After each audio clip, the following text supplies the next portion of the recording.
and welcome to the YouTube channel for craftworld, Eldar.com. I'm Brent, and in this video, I'll be talking about Chaos Eldar. But before I do, I'd just like to acknowledge that this video is predominantly a listening experience. I will throw a few images up on screen, but it will not be nearly as dynamic as most of the lore videos in terms of imagery. It's a busy week, and I think most of you just listen to my content anyway. So, what are Chaos Eldar? If you watched my extensive lore video, which I will link in the video description, about Eldar generally, you may remember that I pointed out that the different flavors of Eldar that exist in the Warhammer 40,000 universe differ largely with reference to how they survived the fall and how they continue to resist the forces of chaos in the current 40k setting. Nevertheless, just as there are humans who are tainted by chaos or who have outright fallen to chaos and worship chaos in exchange for favors, so too with Eldar. In fact, this seems to be true of all of the species in the 40k universe. In the Horus Heresy novels, there are examples of the expeditionary fleets finding worlds of sentient beings, all of whom are touched by chaos, some of whom may worship it quite intentionally, and others who are just corrupted. And let's start by acknowledging that that general distinction exists with Eldari too. There are Eldari who are simply mutated and tainted by chaos. And then there are some Eldar, although it seems to be not a considerable number, who serve the chaos gods in exchange for favors. And then there may actually be a third category that's sort of a fusion of these two, and I'll talk about this at the end of the video.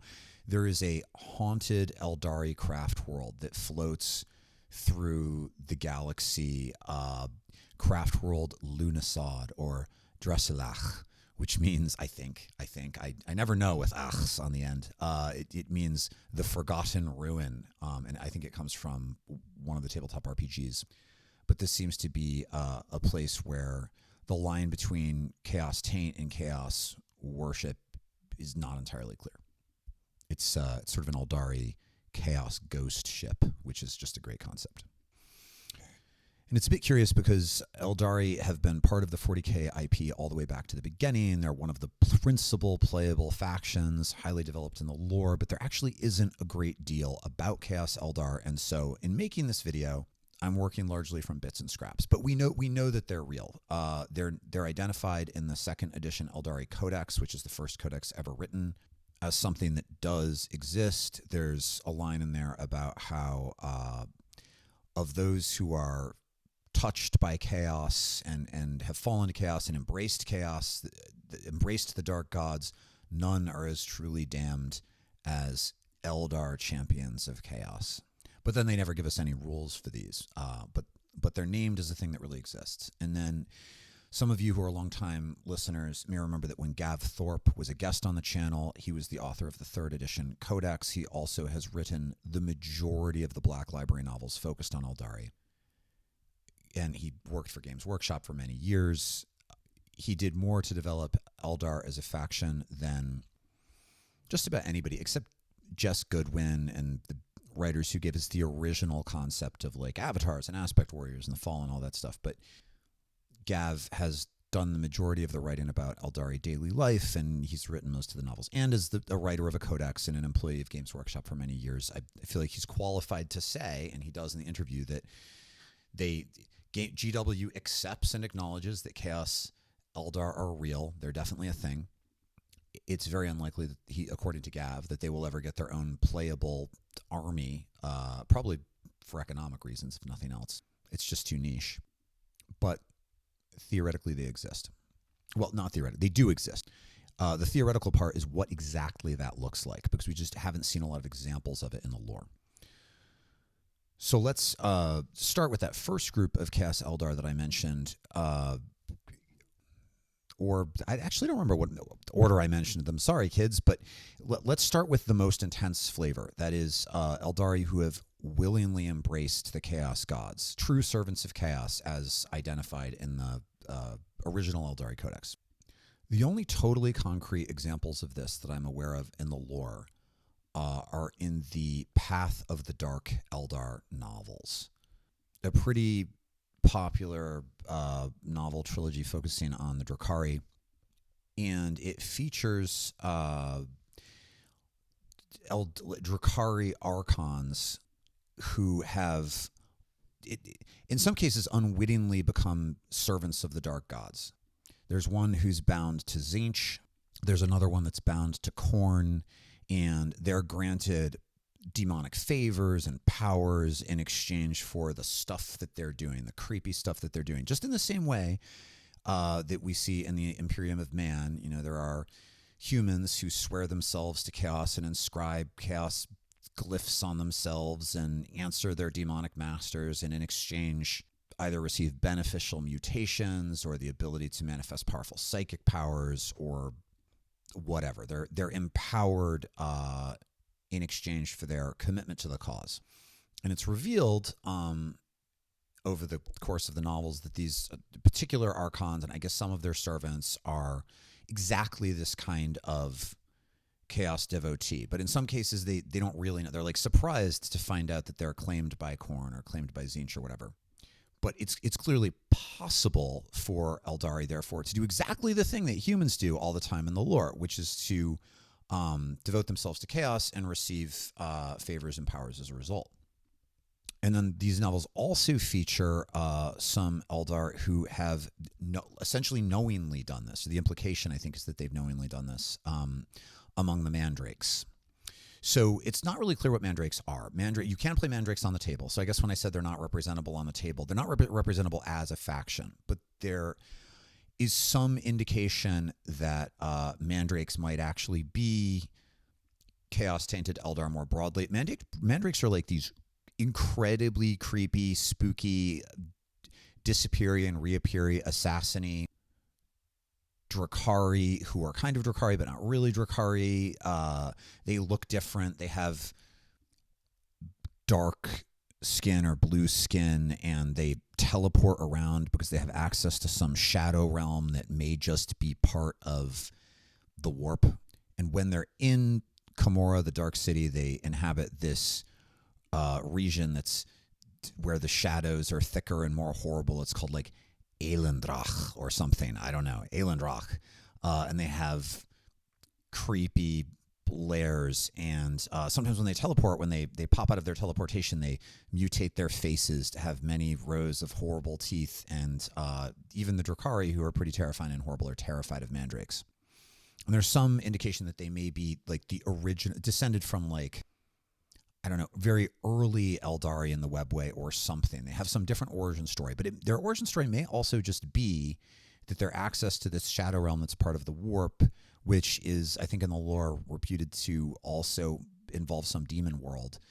Maybe they are all just demon-touched, demon-corrupted chaos elves in some way. But in any event, in the path of the Eldar novels, they're like these two mandrake kings, one of which is a servant of Nurgle, and the other is a servant of Tzeentch, and then a bunch of the mandrakes under them are like inscribing themselves with like runes of Tzeentch or runes of Nurgle and are obviously into it. And Commorragh is supposed to be insulated from the warp, right? The Drakari live this rock and roll lifestyle that should attract the attention of demons, but because they're in the warp, they're therefore protected. But then the fact that mandrakes are like going to this other place maybe exposes them to an opportunity to be corrupted. And other Drakari can be corrupted too, like those archons we mentioned before.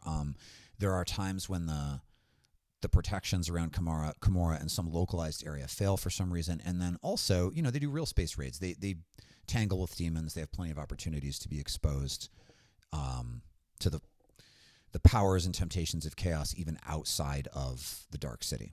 So we know that there are these Eldari who willingly serve chaos, who are essentially cultists, who are getting the same sorts of powers and favors as humans that are acknowledged as servants of the dark gods. But what's interesting is that none of the ones that we've encountered in the lore are servants specifically of Slaanesh. There are examples in, I think it's the Fabius Bile novels, which I'm going to talk about later, of homunculuses, like the creepy, spooky surgeons who may or may not be, I think they are reputed to be the descendants or maybe the actual individuals of the aristocracy of Commorragh when it was still part of the old Eldari Empire. But sometimes the homunculuses, I guess, will bind demonettes into Drakari hosts. But that's kind of different. That's not, the Drakari host is not worshiping Slanesh, nor is the homunculus. In the same way that, like Eisenhorn makes use of demons in the Eisenhorn trilogy. It's possible for Imperial Inquisitors to bind demons and do things with them, although it's frowned upon heavily by the Inquisition. It happens. It doesn't automatically make you immediately a servant of chaos. So that's probably different. So there appear to be two possibilities here. One is that there are Eldari champions of Slanesh, and we've just never met them. It's never been addressed in the lore, but it's just one of these many gaps that exist in 40k lore, and they're out there, and it's a thing. Back when Emperor's Children didn't have their own codex and they were using CSM rules, I had converted a bunch of Eschers with demonettes and bits of Eldari models to be chaos cultists in an Emperor's Children army, which is no longer a thing that you can do. But maybe they're real. Maybe they're out there in the lore. The other possibility is that this never happens. And maybe it never happens for the simple reason that Eldar have a very unique relationship to Slanesh, very unlike the relationships of any other species in the galaxy to any other of the chaos gods. Because the Eldar are uniquely and almost completely individually responsible for the existence of Slanesh. And if you don't know what I'm talking about, you should definitely watch my lore video on Eldari that I will link in this video description. But the decadence of the old Eldari Empire before the fall resulted in the birth of this new chaos pleasure god, who's not just a god of pleasure, but of overindulgence and excess. And it's not for nothing that a species that is more capable of emotional and psychological emotional experience than any other species allegedly in the galaxy. Eldar feel things more deeply, experience things more deeply than anybody else. And so they were sort of uniquely positioned to accidentally birth Slanesh into the universe. And at the birth of Slanesh, almost all of the Eldari were consumed.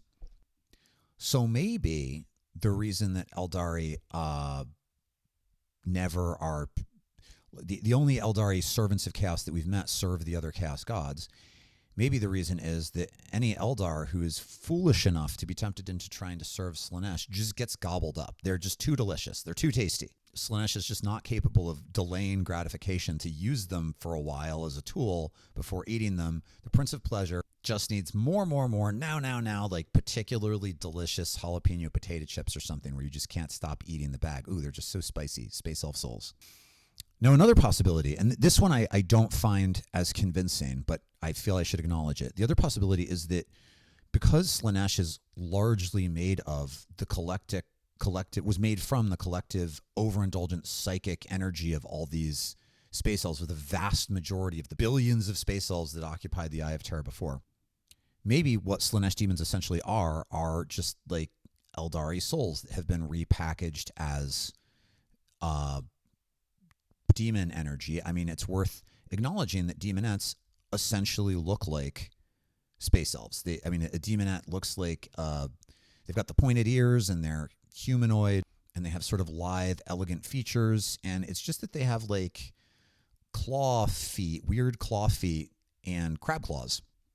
But if you replaced their claw feet and crab claws with Eldar hands and feet, you'd basically just have a Chaos Eldar. So all of the original Eldar that were hoovered up when Slanesh was created essentially got like gobbled up and transformed into demonettes and seekers and whatever else. I do not think that this does not seem to be how demons work in the 40k setting. Maybe, I mean, it's kind of similar to the concept of what a demon prince is. So in the lore, Chaos Space Marines, for example, they're all corrupted by chaos. They're all willingly serving chaos, and in exchange for their service, they get powers. They're grotesquely durable and extra strong and can do other stuff, or grotesquely fast or whatever. But Chaos Space Marines who really please their masters in the Empyrean eventually can experience an apotheosis into demon princes.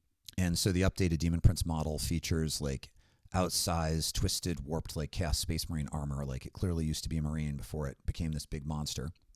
But in the lore, it seems like when a Chaos Space Marine actually becomes a demon prince, or when anybody becomes a demon prince, they don't actually become the demon prince. The demon that it originally was like in them, or the demonic energy that enters them, eats them, like eats up their soul. And because they've still got the meat body or whatever, the demon has access to all of that person's memories. And in some weird sense, like, is that person kind of in the same way, I guess, if you like made a digital copy of your consciousness, a version of you would exist in digital space if it could think, but it wouldn't be the same one as you, the same numerical one as you. Like, maybe that's kind of what a demon prince is. And this comes up a lot in the books where, like, there's an example of this in the Ravener trilogy. I don't want to give things away because the Ravener trilogy is amazing. And also in the Horus Heresy books. But there's a lot of lore that suggests that the original person, when this happens, is in some sense destroyed, and so is different from the demon prince, which raises interesting questions about the Chaos Primarchs, all of whom are demon princes of chaos. Like, what does that mean? Is that really Fulgrim, or is Fulgrim's his soul actually crying somewhere in the dark, or is it different because they're Primarchs, where they can sort of continue to still be themselves in some weird way and be fused to the demon? I don't know. Like, so much chaos or so much Eldari lore, the concept of the relationship between a demon and the soul of the body that it inhabits, it's not clear. So maybe demonettes and Seekers of Slanesh and all of the Slanesh demons have the same relationship to the original Eldari that demons have to demon princes in Chaos Space Marine armies, maybe. But I kind of don't think so, insofar as the way I imagine the fall, it seems to me very likely that there are Slanesh demons absolutely pouring out of the warp before they've thoroughly massacred the Eldar. But then time doesn't have any meaning in the warp, so who knows? But the point is that although Slanesh is very much the Eldar chaos god, there don't seem to be willing Eldari Slanesh cultists, either because Slanesh just eats them or because that's what Slanesh demons kind of are anyway. Or simply because we've never seen it, and maybe they are out there. Maybe it's possible. One quick note on the crab claws before we move on. A lot of Slanesh demons seem to have crab claws, which seems sort of bizarre.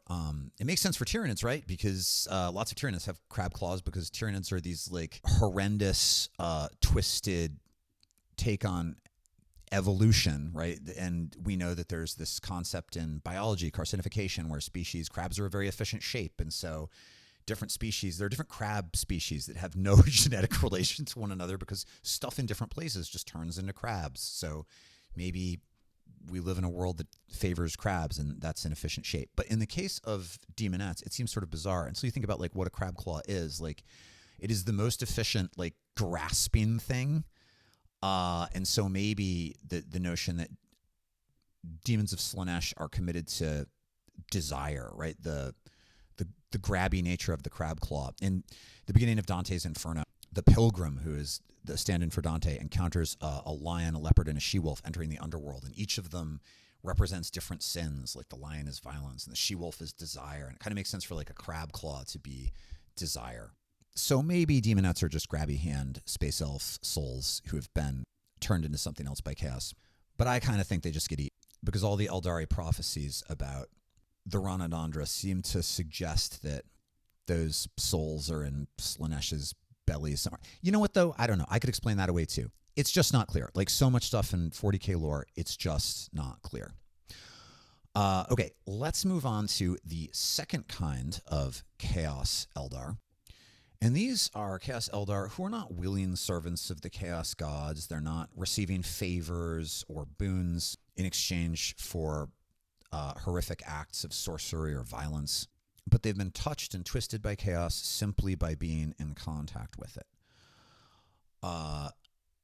There are multiple novels that suggest that the Eye of Terror, which is the region of space that used to be the old Eldari Dominion before the fall, and is now a place where the warp bleeds into reality, and there's 10,000 worlds that are in this place where real space overlaps with the warp, and these used to be Eldari homeworlds, and now they're twisted landscapes inhabited by demons and frequented by the Horus's Chaos Legions, the Chaos Space Marines. But some of these planets apparently feature the descendants of the original Eldar who are still around but have been genetically modified by the touchy tendrils of the Chaos Gods. I mentioned the Fabius Bile books earlier. The Fabius Bile books follow this one very famous emperor's children geneticist who's actually bizarrely uncorrupted by chaos, weirdly. He's like the last emperor's child who's uncorrupted by chaos. And these books feature the return of Fulgrim as a clone, which is the reason that I read them to begin with, which is kind of fun. He's the Primarch of the Emperor's Children, which is the Chaos Space Marine Legion devoted to Slanesh. So there's the Eldari connection. But and I think it's the first Fabius Bile book. There's this place where in the text where they're on this demon world in the Eye of Terror, they're talking about it, and Bile talks about these creatures called Shriekers, which are bat, space elf, Eldari, and they spend their time flapping around, wailing inconsolably, and also generally just kind of being bats. But Fabius Bile refers to them as Ab Eldar and is very clear that they are genetically space elf. And he further says that they are the most stable of the many strains of Ab Eldar that he's encountered. And this is interesting for a couple of reasons. The first is that it reveals that there are other Ab Eldar still living in the old empire who haven't been possessed by demons or devoured and replaced by demons, but they are just horrifically mutated. In this case, like de-evolved into some genetic relative, which if Eldar have some genetic, ancient or genetic relative that's like a bat, which would contradict the official story about where they come from, being created by the old ones. But if they did evolve and they have some bat ancestor, that would explain their pointy ears. But they seem to have de-evolved in this case into some genetic pointy-eared beast monster, which is essentially a new species. They're essentially animals. Whether or not they're really biologically still Eldari, I think, is an open question. I don't imagine there's any living Eldari, even in Camorra, that would be keen to find out if Shriekers and elves can produce fertile offspring. But Shriekers exist, and they apparently are space elves. And there are other examples of this all over 40k lore, right? It's curious, though, because the term abhuman doesn't usually refer to humans corrupted by chaos. It usually refers to humans who, simply because they lived for many thousands of years on planets with different gravity and different conditions to Earth, gradually changed genetically. And so you've got Ogrins and Ratlings and various other human beings who are a bit different. And then during the Great Crusade, as the forces of the Emperor found these worlds, they would decide, like, are these humans too mutated to still be humans? And they'd decide whether to exterminate them or not. But it seemed to be a result of natural evolution. But there are also individual, like humans in 40k lore, who have been corrupted to be sort of monstrous and weird through contact with chaos. Not because they worship chaos, but just because that's kind of what the warp does. But I don't think these are usually referred to as ab-humans. But the way Bile talks about it anyway, these are Ab Eldar. And there's apparently another place in Black Library novels where Ab Eldar appear. This one I've not read. This I found by Googling around. But in the Atlas Infernal novel, on these demon worlds in the warp, just like the Shriekers, right?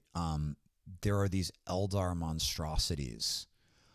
And they're frequently described apparently as gibbering, which is such a Lovecraftian word. I love it, gibbering.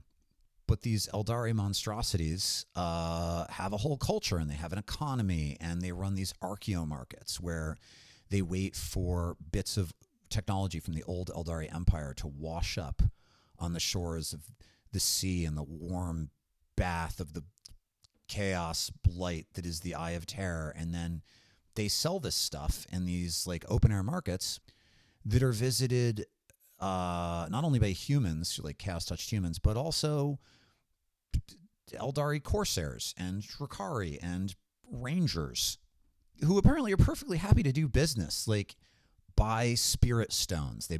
There's one of the protagonists of this novel is an Eldari ranger named Clute, I think, and she buys spirit stones. So most Eldari rangers come from Eldari craftworlds, as do most corsairs, which means if this is really going on, the craft worlds have to know that in the Eye of Terror, on some of these worlds, there are still Eldar with some kind of culture and civilization. They're just totally twisted by the warp. They're not like willingly worshiping chaos gods or whatever. They're just they're tainted.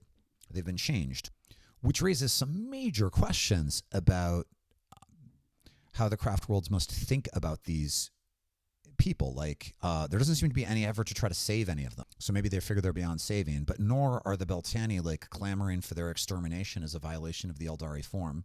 But maybe that's just because the Beltani are busy exterminating other people like humans. It's not like these Eldar are any threat to maiden worlds or whatever.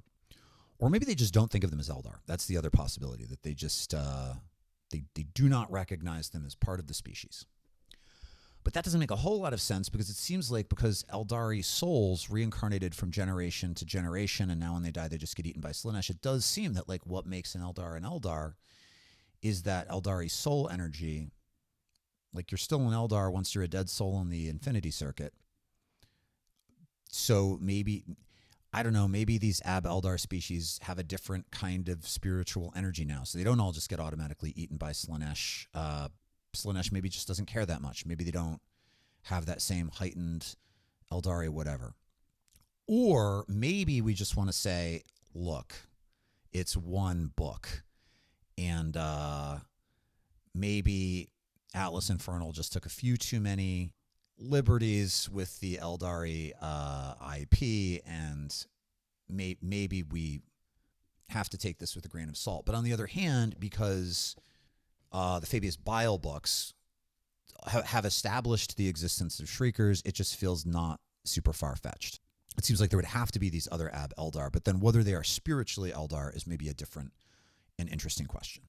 Okay, lastly, we have to talk about this chaos-corrupted Eldari craft world, because it's just such a cool, creepy concept. So, craft world Lunassad. I assume that what's going on here is that Lunassad is the old name, and now people call it Dresselach, which means the Forgotten Rune, because I don't think you would start by naming your craft world the Forgotten Rune. It's like, what do you expect to happen if you do that? It's like if you name your son More Dread or something. I mean, nobody's that dumb. But Lunassad still sounds pretty creepy. In any event, craft world Lunassad apparently, so all of the craft worlds fled before the birth of Slanesh, the old Eldari Empire. And some of them just didn't make it. They didn't get far enough. They got consumed by Slanesh, like the elves living in the old Eldari Empire, and presumably those craft worlds were destroyed. But this one was specifically devoting itself to studying these paths in the webway that were creepy and spooky and not much used. And they ended up following one while exploring into the Rifts of Hecaton in the Coronis Expanse. And apparently the Rifts of Hecaton is a particularly unnaturally dark, creepy place in real space. And the rogue trader, like, nobody ever comes back.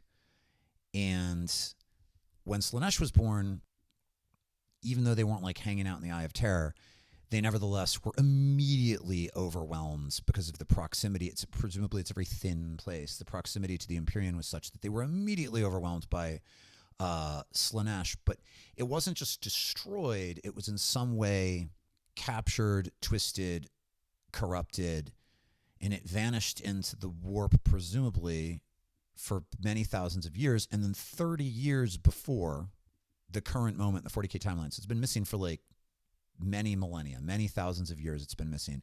And then 30 years before the current moment in the 40K timeline, this craft world showed up again, except now it's drifting through space, and the Infinity Circuit is intact, but it's gone crazy because it's been tortured and presumably infiltrated and corrupted by Slanesh for millennia. And the little bit of lore that exists about what's on the ship seems to suggest that it's filled with both Slaneshi demons, but also Eldar who have sort of like willingly accepted corruption by, they just got tortured long enough that they gave in, and now they're kind of Slaneshi Eldar, which then raises questions about the whole premise about Slaneshi Eldar not really being a thing. But the lore suggests that there are there are uncorrupted survivors, so who made it out, who aren't on the craft world anymore. One Farsi in particular, who's a named character. But then there are also, if there are uncorrupted survivors, we're distinguishing them from the corrupted survivors.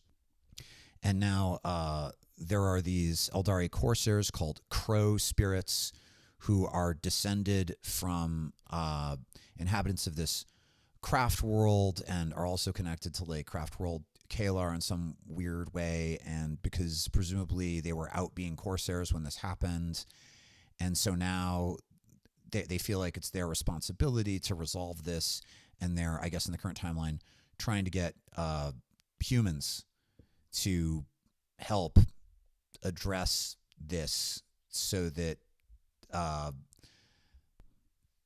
the souls of their relatives can be put to rest. What put to rest here means is very unclear, because if you just blow the thing up, all those souls get eaten by Slanesh, so presumably not that. So are we going to try to get in there and cleanse the place?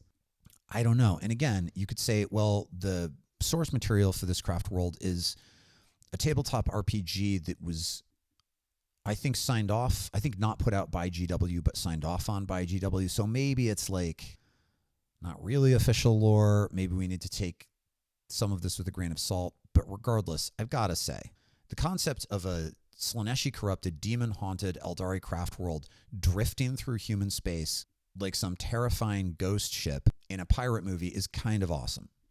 So at least in my Eldari ontology, the way I like to think about the 40K universe, it exists. I'm gonna accept this.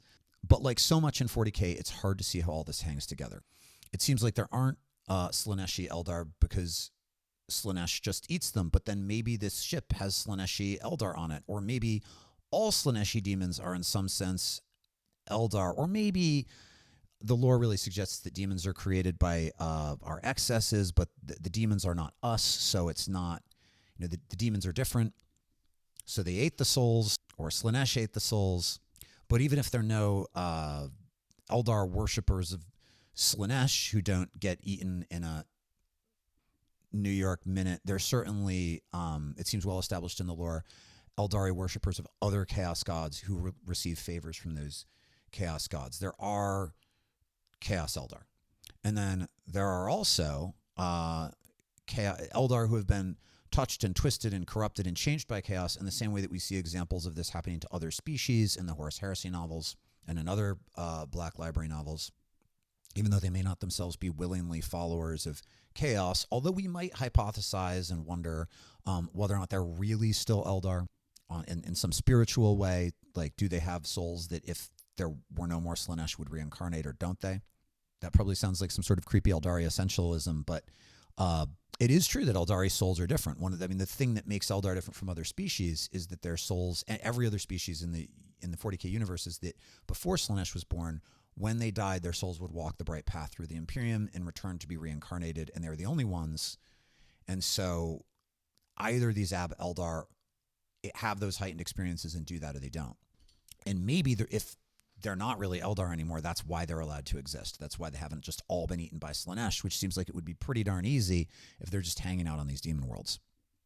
But it's certainly a really cool aspect of Eldari lore and Eldari mythology, and one that I would like to see further explored by GW.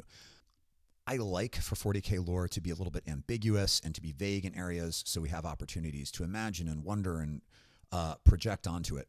I think it's one of the things that makes the game so cool and the setting so cool and so unlike so many other settings. And I've said in other videos that when they move the storyline forward in a way that forecloses on lots of opportunities or possibilities, it tends to disappoint me. But this is one place in which I'd love to see the lore further developed, because I think it makes Eldari more interesting as characters in the 40K universe if we know more about this aspect, their relationship to chaos. Chaos is a huge part of the IP. There really isn't 40K without the dichotomy between the forces of chaos and order and stability in the universe. And that, my friends, is what I've got. If you have your own ideas about Chaos Eldar, or you have come across examples that I didn't hit upon, I'm sure there must be many. Feel free to leave those in the comments below. If you've not liked the video, I hope you'll like the video. If you've not subscribed, I hope you'll subscribe. And if you are interested in more of my non-tactic driven lore content, I'll update the playlist for that stuff and link the playlist in the video description. Thanks, everyone. I'll be back again soon with something new.